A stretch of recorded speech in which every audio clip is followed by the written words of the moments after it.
talk about how can you disable login notifications on your KuCoin app. We will figure out the solution or know how you can do that on your app. All you have to do, you just go above your photo here or this sign, click on it here. When you click on it, it's going to take you to this list. Then all you have to do, you just click here on settings here.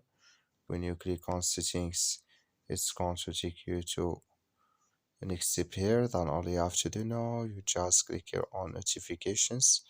When you click on notifications, you come to this list here. Click here on do not disturb, just click on it.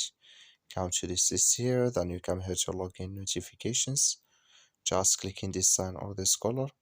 Like you see here, so color it's gone. That's my login notifications. Disable it with us now. That's all you have to do. Thank you for watching. Don't forget to support us by liking and subscribe.